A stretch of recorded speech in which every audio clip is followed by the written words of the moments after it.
He who removes all negative connotations from his timeline and narrative structures lives everlastingly in timelessness.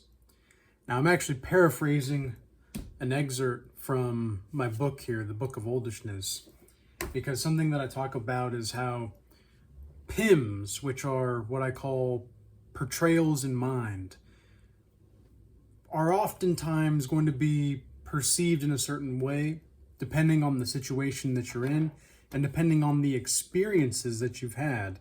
It's not so much about the experiencer, it's about the experiencing is what is most important to look out for. And the more that you open your heart, you keep opening and opening and opening, you allow yourself to open, and through the pain, through the compassion, through the suffering, etc., and you let go of all the unnecessary suffering, you get to a point to where people will either continuously watch you and pretend like they don't. People will watch you a lot, or they'll hate your living guts. I don't really know any other in between. And at this point, in my spiritual path myself, I am seeing how there are many eyes who are watching me, pretending like they're not watching me. And there are many eyes, and I'm not just speaking about online, I'm speaking about in the physical domain, right? Because in this earthly plane of consciousness, there are also many types of people, like a lot of women, for example, I've seen recently, where I'll see them, you know how they are, you know how they get. Looking at you with the side eye, like, is he looking at me? Is he looking at me? Is he looking at me? Is he looking at me? And then finally, when you happen to just, look up or look around the corner and then you see them, they do this. And they just keep going, and they act like they're not watching you. And I had one experience recently where a woman who was trying to get my attention for the last couple weeks, and she's an attractive woman for sure, but she wears a little too revealing of clothings for me. My values and her values don't seem to match, even though she doesn't have any tattoos, she doesn't have any excessive piercings or anything, wears her hair normally, but just a little too much to show going on. And one thing that I've seen recently with this woman, where I finally was, because she was trying to walk in front of me, bend over in front of me, all these certain things. And, it got to a point where I finally just was like sovereignly looking at her. Like, I see you seeing me. And I didn't move any part of my face. I didn't move anything. I just neutrally, calmly just, what do you want? What are you doing? And one thing that we can kid ourselves is not thinking that we can actually read the energy more than we think that we can. And this is something that happens when we're on the spiritual path, where you might feel that you are almost like telepathic, and you are reading not just the energy, but reading the thoughts of other people. And you might think to yourself that this is kind of nuts, because I don't want this video to be, number one, inducing any type of schizophrenic or paranoia type of behaviors, because that's not the aim here. The aim is to describe what to do with the phenomenon of many eyes watching you, pretending like they're not, in different situations. Not just romantically, not just with dudes, because dudes will do this too. Dudes will be very strange about this, and especially the dudes that are mate guarding. If you walk in with your swag ready to go, you're having a good time, you've got your full sack energy going forward, and all of a sudden, because you're going full Machiavelli, You're Captain Amerisac. When they walk in, they know that you're Captain Amerisac. They know that you're full Machiavellian. And they get really defensive really, really quick. They start to hold their girl a little closer, make sure that they know that they know that, they're a thing over, and you're just sitting there like I have no desire. Any one of my friends, or any one of my, like, I don't really have friends. I have people that I build with and I have people that I don't. But anybody that I'm building with, anybody who I can consider an ally that is in the spiritual fight against the religionists, the politicians, the government, the education system, and the healthcare system that I'm at war with, as the Regal Shamanic alchemist with a full sack, that's where I'm at war with these individuals and these systems. I'm actually a man of the individual, not a man of the people. And I'm at war with these systems. And any person that I'm building with, specifically a male, who has a woman, I don't even want to talk to her anymore. Like, I used to think like, oh, well, it's his girl, I should probably get to know her a little bit. Like, if she's gonna be around. No, I don't even want to know her anymore, because what I've seen now is, if I get emotionally attached, even platonically, to a woman that is not my woman, it's only going to take away my own capacity for momentum in my life. It's only going to hurt the potential for my focus. I am, like, don't get me wrong, I've worked with plenty of women, and I'm actually working with one woman in my Godlike Mastery offer right now, but it's like, I don't actually adhere to the thing that we should be friends with our friends, girlfriends, or whatever. Like, I don't even want to talk to that woman. I don't even want to talk to her, because, again, I don't want to form any kind of attachment. And the reason, again, is just out of respect for the man. I don't want to do that. I think that this is kind of superfluous to want to do that, and to, oh, well, we have to be there for one another. It's like, no. It's not the way that this works. Like, I've seen this happen. I knew a guy who, we were roommates in college, and this guy was a covert narcissist, and I didn't really know it until, about a year into the relationship with him.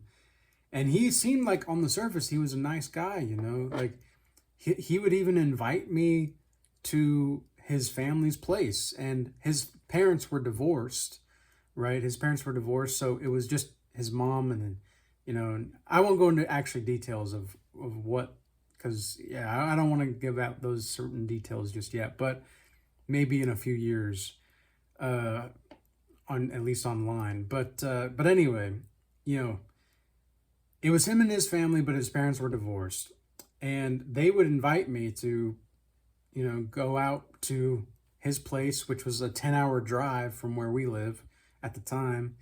And we would, take the drive. We'd go full-fledged, take an adventure, and, go home for the holidays type of a thing, right? And I noticed that when I was with their friends, who, they took the side of the woman in the divorce, and it was absolutely not on the man. Like, the man initiated the divorce, which is actually pretty rare, but he initiated the divorce, and he basically just had enough, and he sent a letter from his lawyer to the mother, and that was it. But she still got to keep the house, she still got to keep the car, she got to keep everything. He just wanted out of the relationship. And I thought to myself at the time, I was like, if a man got to the point where he didn't even care about all of these other things going on, like, he didn't even care about the house, he didn't even care about the pets, or, because they had, like, farmland and everything, right? Like, they were kind of out in the country. And, I mean, for the most part, on the surface, it would look like a great place to raise a family, right? On the surface, it's a great place to raise a family, but they're Catholic. You know, they're Catholic. And you know Catholics, right? Like, they're pretty intense when it comes to, and rigid in their practices, and yet they're also the ones that don't practice it the most, in my experience. And I'm not trying to call out Catholics or anything. I'm not saying that you should be a Catholic or that you shouldn't be a Catholic. I'm just saying this is what I've seen, because it's very interesting how this works.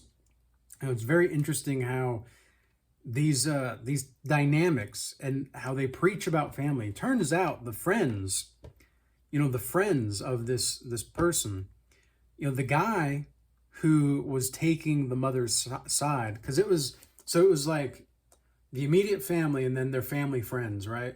And the family friends, all the husbands of the family friends, took the woman's side.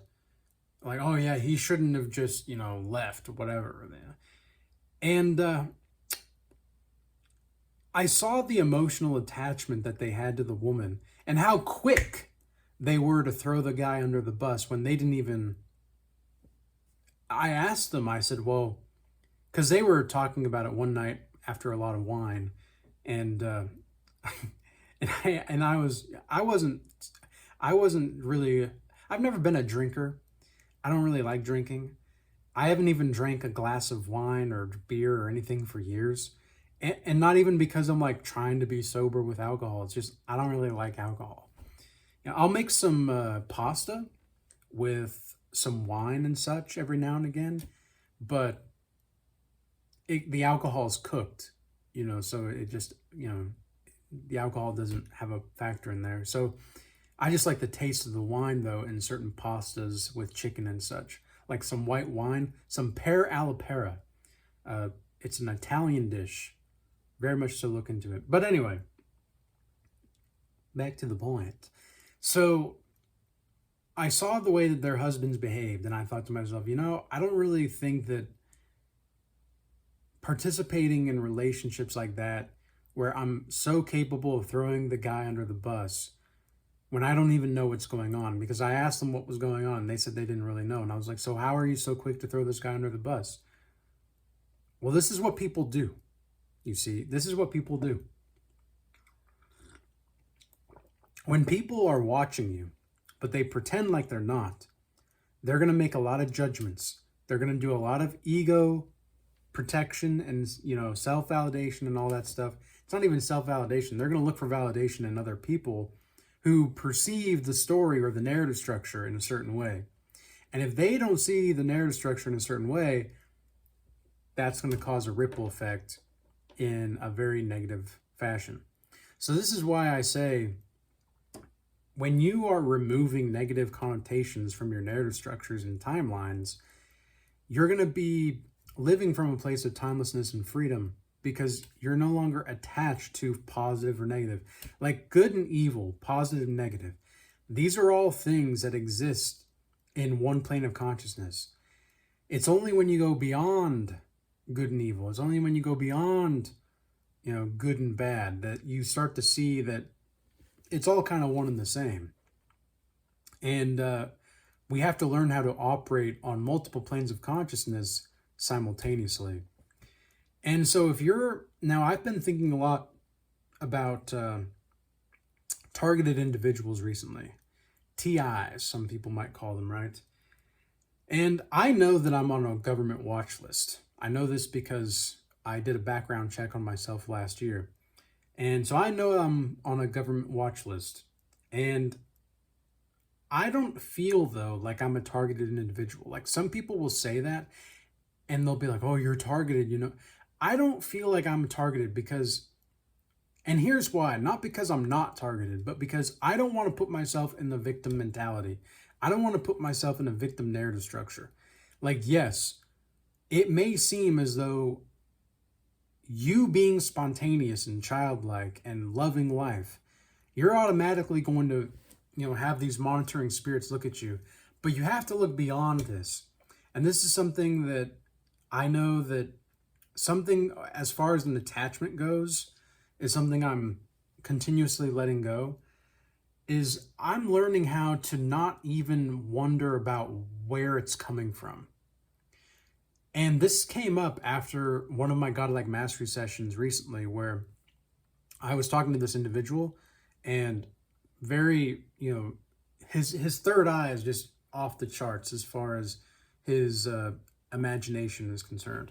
And if he's watching, shout out to you, because you know who you are. But this is something that I've seen very few times, and because people, when they're actually listening to themselves, it's like all of their natural superpowers and their gifts just spontaneously arise. And something that I was, it was almost therapeutic, but it wasn't therapy. And I was asking him about certain things going on, and like where things came from or what the root is of this or that. And after the session, I thought to myself, huh, do you even need to know where or why it's coming from there? Like, in some ways, yes, you do. In order to identify the timeline or the narrative structure, to relieve yourself from the narrative structure of the timeline. But by the same notion and by the same token, it's just about letting go. Can you just let go when you notice it?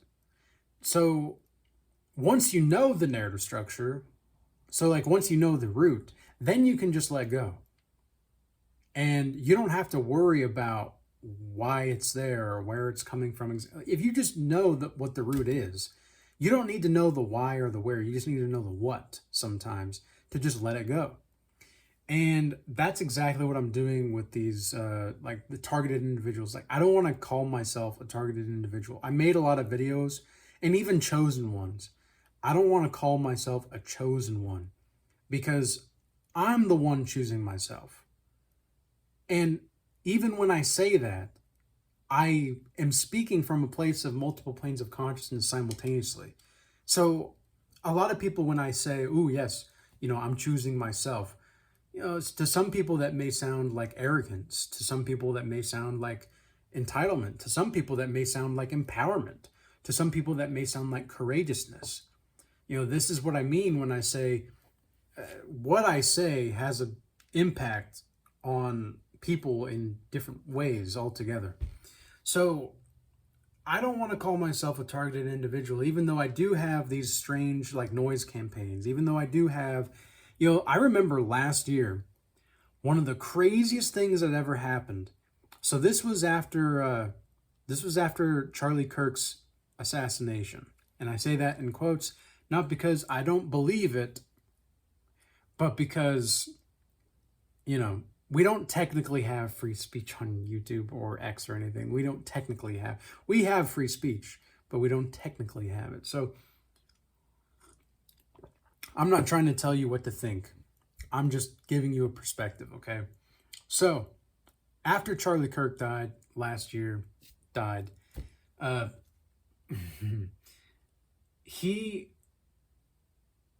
I exposed my thoughts, a few things. Like, I exposed a few things online. And the next day, I had some of the strangest things happening to me.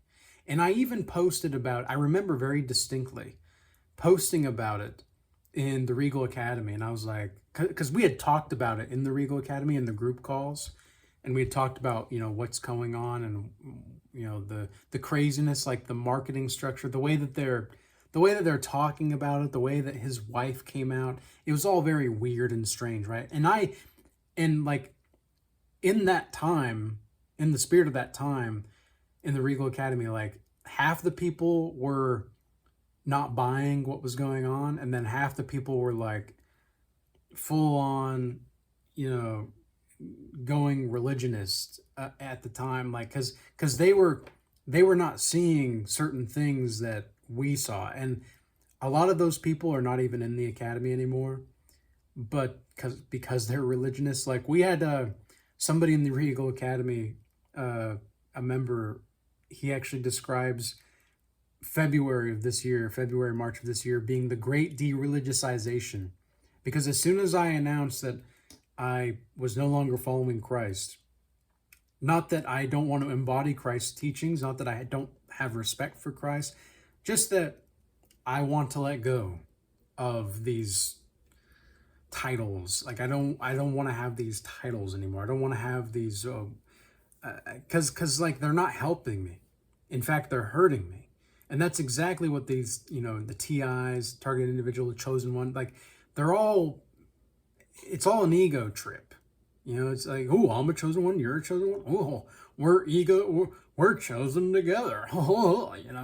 And it's like, oh, well, we have to struggle together. We're martyrs.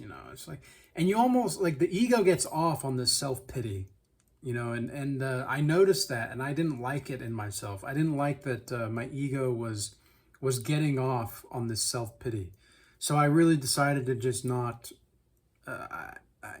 well, it was a lot more than that, but it was more like when I was exposed to certain truths,